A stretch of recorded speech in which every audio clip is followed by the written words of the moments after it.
Hello दोस्तों, आप सभी का स्वागत है।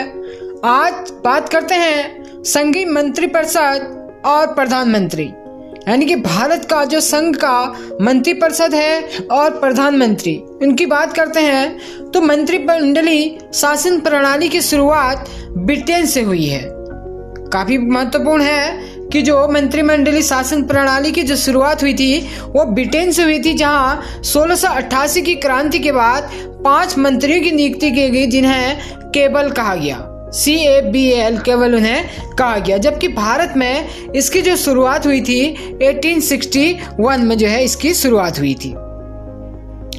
इसके साथ ही जो है अनुच्छेद 74 के अनुसार राष्ट्रपति को उसके कार्यों का निर्वाह करने में सहायता व सलाह देने के लिए एक क्या होगी, मंत्री परिषद होगी, जो है जिसका प्रधान यानी कि जो प्रमुख होगा इसका वो प्रधानमंत्री होगा और राष्ट्रपति उसकी सलाह पर जो है कार्य करेगा, जो है यानी कि मंत्रिपरिषद की सलाह पर ही क्या करेगा, राष्ट्रपति अपने कार्यों को करेगा।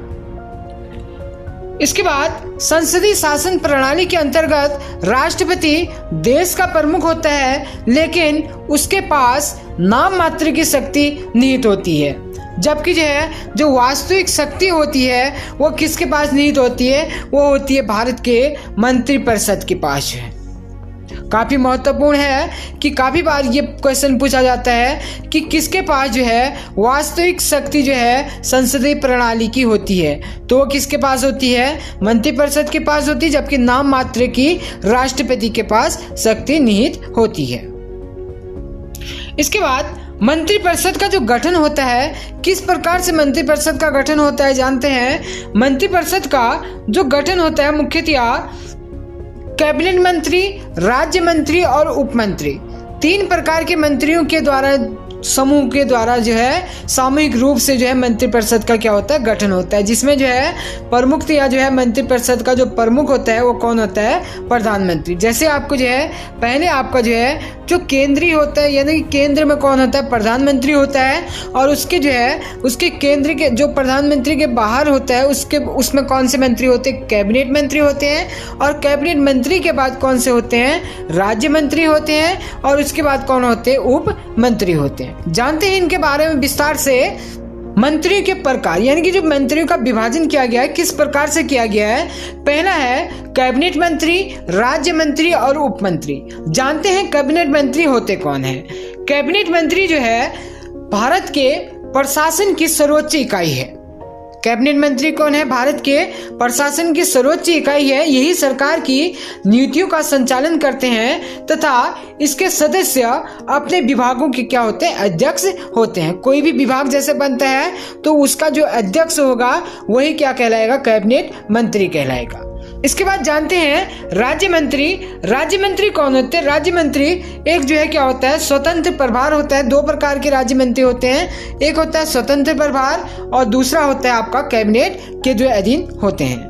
मंत्रिपरिषद के समकक्ष वो मंत्रिमंडल की बैठक में भाग ले सकते हैं, और यदि इसके विभाग की बात हो, अगर इनके विभाग की बात हो तो स्वतंत्र प्रभार वाले जो राज्य मंत्री होते हैं ये क्या कर सकते हैं, मंत्रिमंडल के समकक्ष या मंत्रिमंडल की बैठक में क्या कर सकते हैं, भाग ले सकते हैं। जबकि जो है कैबिनेट के अधीन जो मंत्री होते हैं वो जो है सिर्फ जो है कैबिनेट के अधीन और मंत्रिमंडल की बैठक में ये भाग नहीं लेते हैं।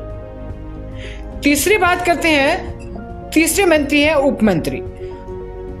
उप मंत्री जो है, उप मंत्री कैबिनेट मंत्री की सहायता के लिए बनाए जाते हैं। जो कैबिनेट मंत्री होते हैं उनकी सहायता के लिए कौन बनाए जाते हैं, उप मंत्री बनाए जाते हैं, तथा वो राज्य मंत्रियों के भी जो है क्या होते हैं, ये सहायता करने के लिए बनाए जाते हैं। और ये जो मंत्री होते हैं मंत्रिमंडल की बैठकों में जो है भाग नहीं लेते हैं उप मंत्री। इसके बाद बात करते हैं मंत्रिपरिषद की सदस्य संख्या का।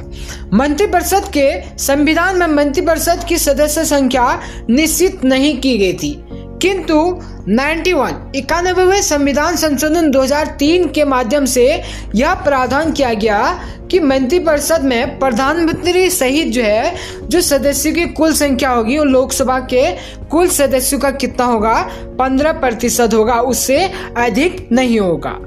अब बात करते हैं वर्तमान स्थिति को देखते हुए, तो वर्तमान समय में जो है कुल जो है लोकसभा में कितने सदस्य, 545 सदस्य हैं, जिसमें से 545 का जो 15% होता है वो होता है 81.75, यानी कि 81 सदस्य क्या कर सकते हैं, मंत्रिपरिषद के सदस्य हो सकते हैं। ठीक है, यानी कि अधिकतम कितने हो सकते हैं, 81 जो है अधिकतम जो है मंत्रिपरिषद के सदस्य हो सकते हैं। इसके बाद जानते हैं मंत्रिमंडल और मंत्रिपरिषद, क्योंकि दो प्रकार के होते हैं, एक आपका मंत्रिपरिषद होता है, एक आपका मंत्रिमंडल होता है।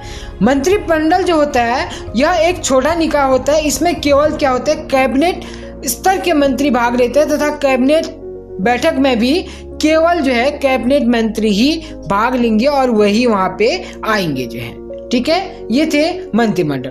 अब जानते हैं मंत्रिपरिषद। मंत्रिपरिषद में यह एक बड़ा निकाय है, इसमें तीनों मंत्री इसमें जो है सम्मिलित होते हैं। कौन कौन से, कैबिनेट मंत्री, राज्य मंत्री और उप मंत्री, तीनों इसमें क्या करते हैं, मंत्रिमंडल परिषद की जो मीटिंग होती है उसमें भाग लेते हैं जो है, यानी कि उसमें शामिल होते हैं। इसके बाद दूसरा पॉइंट है इस शब्द का प्रयोग, यानी कि जो मंत्रिमंडल शब्द का प्रयोग है इसका उल्लेख जो है भारतीय संविधान में सिर्फ जो है अनुच्छेद 352 में किया गया है, जिसे 42वां संविधान संशोधन 1976 के द्वारा क्या किया गया था, जोड़ा गया था।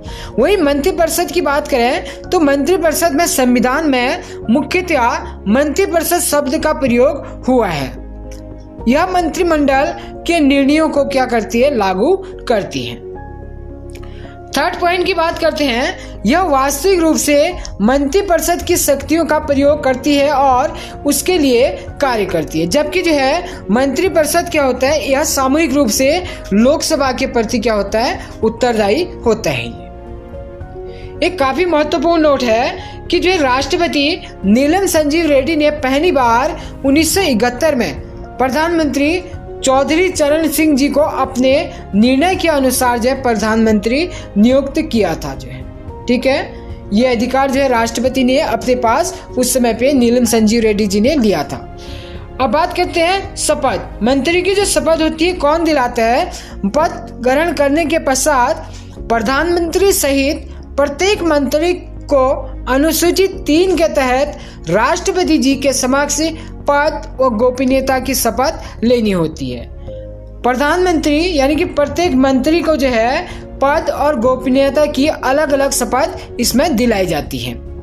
इसके बाद बात करते हैं मंत्रिपरिषद के सदस्यों का जो कार्यकाल होता है अधिकतम 5 वर्ष तक होता है, परंतु मंत्रिपरिषद के सदस्य तभी तक जो है अपने पद पर बने रहते हैं जब तक उन्हें लोकसभा में विश्वास प्राप्त होता है, यानी कि जो है जब तक उन्हें जो है बहुमत प्राप्त होगा लोकसभा में तब तक वो क्या कर सकते हैं, मंत्री पद ग्रहण कर सकते हैं। ये था मंत्रिपरिषद के बारे में। अब जानते हैं भारत के प्रधानमंत्री के बारे में। प्रधानमंत्री का जो है संसदीय शासन प्रणाली में प्रधानमंत्री का सबसे महत्वपूर्ण पद है, क्योंकि राष्ट्रपति क्या होता है, एक नाम मात्र का प्रधान होता है, जबकि वास्तविक प्रधान कौन होता है, वो कौन होता है, हमारा मंत्रिपरिषद होता है, यानी कि प्रधानमंत्री सहित उसका जो मंत्रिपरिषद है वो क्या होता है, वास्तविक प्रधान होता है। लॉर्ड मॉर्ले भारत के राज्य सचिव यानी कि वायसराय लॉर्ड मिंटो के समय में जो है भारत के जो राज्य सचिव थे लॉर्ड मॉर्ले ने कहा था कि प्रधानमंत्री को मंत्रिपरिषद का नींव की पत्थर कहा था उन्होंने। ठीक है, प्रधानमंत्री को जो है मंत्रिपरिषद का नींव का पत्थर किसने कहा था, लॉर्ड मॉर्ले ने कहा था। अब बात करते हैं प्रधानमंत्री की नियुक्ति के बारे में। प्रधानमंत्री की नियुक्ति अनुच्छेद 75A में इसका जो है वर्णन किया गया है और अनुच्छेद 75A के अनुसार प्रधानमंत्री की नियुक्ति कौन करेगा, राष्ट्रपति करेगा और राष्ट्रपति उसी व्यक्ति को प्रधानमंत्री के रूप में नियुक्त करता है जो लोकसभा में बहुमत दल का नेता होता है, यानी कि जो है जिसका बहुमत होगा उसी दल के नेता को जो है राष्ट्रपति क्या करेंगे, प्रधानमंत्री के लिए नियुक्त करेंगे। सामान्यतः भारत का प्रधानमंत्री लोकसभा का जो है क्या होता है, सदस्य होता है, किंतु यह संवैधानिक रूप से बाध्य नहीं है, वो राज्यसभा का भी सदस्य हो सकता है। जैसे कि जो है 1946 1966 की बात करें तो 1966 में जब इंदिरा गांधी जी जो है प्रधानमंत्री बनी थी, तब वो भी क्या थी, राज्यसभा की ही सदस्य थी। और HD देवगौड़ा 1996 में जब बने थे, तब वो भी क्या थे, राज्यसभा के सदस्य थे। और इंद्र कुमार गुजराल जी जो है जब 1997 में प्रधानमंत्री बने थे, तब वो भी जो है क्या थे, राज्यसभा के सदस्य थे। और 2004 में जब डॉक्टर मनमोहन सिंह जी जो है प्रधानमंत्री बने थे, तो ये भी क्या थे, राज्यसभा के सदस्य थे। और राष्ट्रपति प्रधानमंत्री की सलाह पर क्या करता है कि जो अन्य मंत्री होते हैं उनकी जो है क्या करता है, नियुक्ति करता है। इसके बाद बात करते हैं प्रधानमंत्री पद की जो है योग्यता क्या क्या होनी चाहिए। पहला जो है, प्रधानमंत्री यानी कि संसद का सदस्य होना चाहिए। और यदि यह संसद का सदस्य नहीं है तो 6 माह के भीतर जो है सदस्यता प्राप्त करें। यदि 6 माह के दौरान सदस्यता प्राप्त नहीं कर सकता तो दोबारा मंत्री तब तक नहीं बनेगा जब तक कि वह जो है संसद का सदस्य न बन जाए। वहीं प्रधानमंत्री को जो शपथ दिलाते हैं अनुसूचित 3 के अंतर्गत कौन दिलाता है, राष्ट्रपति जो है क्या करता है, शपथ दिलाता है। अब बात करते हैं प्रधानमंत्री के कार्यकाल की, तो सैद्धांतिक रूप से प्रधानमंत्री का कार्यकाल जो है 5 वर्ष का होता है, परंतु व्यवहारिक रूप से तब तक जब तक कि नया PM यानी कि प्रधानमंत्री और उसके मंत्रिपरिषद ना आ जाए, तब तक जो है वो अपने यानी कि जो है पद पर बना रहेगा जो है। इसके बाद बात करते हैं, इससे पहले मंत्री राष्ट्रपति को जो है त्याग पत्र दे सकते हैं। यानी कि मंत्रिपरिषद के जो सदस्य हैं, जो भी मंत्री है, वो क्या कर सकते हैं कि जो है अपना 5 साल से पहले भी जो है क्या कर सकते हैं, राष्ट्रपति को अपना त्याग पत्र दे सकते हैं। यदि कोई मंत्री त्याग पत्र देता है तो उसके स्थान पर नया मंत्री आ जाएगा, परंतु यदि प्रधानमंत्री ने त्याग पत्र दिया तो समझो कि पूरा मंत्रिपरिषद ही आपका क्या हो जाएगा, भंग हो जाएगा। इसीलिए कहा जाता है कि जो है मंत्री साथ साथ तैरते हैं और साथ साथ ही क्या करते हैं, डूबते हैं। एक काफी महत्वपूर्ण नोट है इसी में ही कि राष्ट्रपति किसी भी मंत्री को उसके पद से हटा सकता है, परंतु क्या करेगा, प्रधानमंत्री की सलाह लेगा और मंत्री राष्ट्रपति के प्रसाद पर्यंत ही पद धारण करेंगे जो है। और वहीं बात करें मंत्रिपरिषद व्यक्तिगत रूप से किसके प्रति उत्तरदायी होते हैं, राष्ट्रपति के प्रति उत्तरदायी है। अनुच्छेद 75 के 2 में इसका वर्णन किया गया है। और मंत्रिपरिषद सामूहिक रूप से किसके प्रति उत्तरदायी होते हैं, लोकसभा के। और इसका जो वर्णन हुआ है अनुच्छेद 75 के 3 में इसका वर्णन किया गया। ये 2 पॉइंट जो है काफी महत्वपूर्ण पॉइंट है, काफी बार एग्जाम में देखने को ये मिलते हैं कि लोकसभा मंत्रिपरिषद सामूहिक रूप से किसके प्रति उत्तरदायी होते हैं, लोकसभा के, और जबकि व्यक्तिगत रूप से जो है किसके प्रति उत्तरदायी होते हैं, राष्ट्रपति के। बात करते हैं अविश्वास प्रस्ताव की। अविश्वास का जो प्रस्ताव होता है हमेशा ही जो है विपक्ष का नेता इसको लाता है और लोकसभा में ये क्या कर जाता है, लाया जाता है।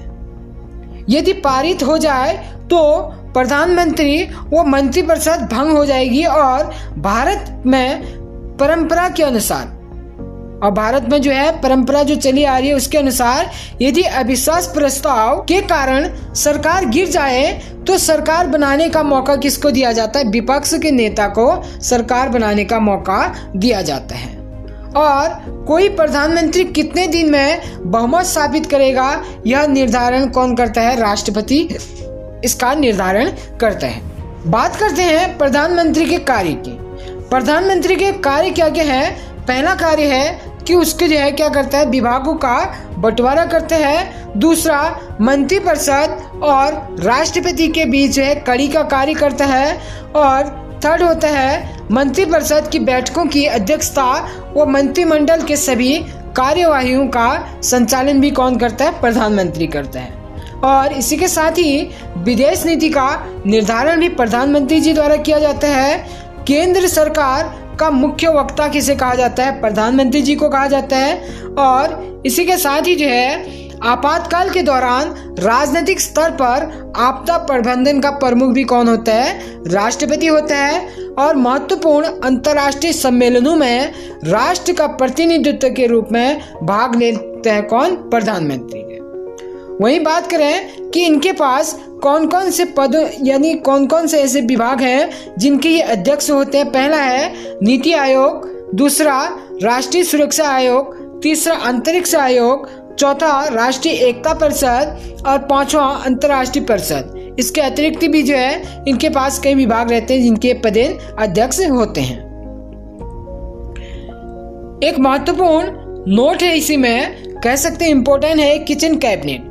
काफी बार पूछा जाता है कि किचन कैबिनेट कहते किसे हैं। किचन कैबिनेट मंत्रियों का एक ऐसा छोटा समूह होता है जो प्रधानमंत्री के साथ मिलकर महत्वपूर्ण मुद्दों पर विचार विमर्श करता है। जैसे कि जो है भारत के प्रधानमंत्री वर्तमान जो है नरेंद्र मोदी जी हैं, तो उनके साथ जो किचन कैबिनेट में होते हैं उनके जो है यानी कि गृह मंत्री, रक्षा मंत्री और वित्त मंत्री, ये 4-5 लोग ऐसे मुख्य होते हैं जो क्या करते हैं, इनके किचन कैबिनेट के यानी कि भाग होते हैं। इसकी जो शुरुआत हुई थी भारत में जो है पंडित जवाहरलाल नेहरू जी ने की थी जो है। इसके साथ ही आज का अंतिम पॉइंट रहेगा कि अनुच्छेद 78 के अनुसार प्रधानमंत्री का यह कर्तव्य है कि संघ के समस्त नीतिगत निर्णयों एवं कार्यों के से समय समय पर राष्ट्रपति को जो क्या करें, सूचित करें। जो है ये वर्णन जो किया गया है अनुच्छेद 78 में किया गया है। तो ये था जो है आज का महत्वपूर्ण टॉपिक, भारतीय यानी कि संघीय मंत्रिपरिषद और प्रधानमंत्री जो है। इससे अगली जो वीडियो आएगी उसमें काफ़ी इंटरेस्टेड इसके अतिरिक्त यानी कि जो आज का टॉपिक था इसी से रिलेटेड काफ़ी इंटरेस्टिंग टॉपिक हो रहेगा कि प्रधानमंत्री के संबंध में यानी कि भारत के प्रधानमंत्री से संबंधित रोचक और महत्वपूर्ण तथ्य जो है। आपको वीडियो कैसा लगा? वीडियो को लाइक, शेयर और कमेंट के द्वारा जरूर अवगत कराएगा। अगर आप मेरे चैनल पर नए हैं, चैनल को सब्सक्राइब करना ना भूलें। धन्यवाद।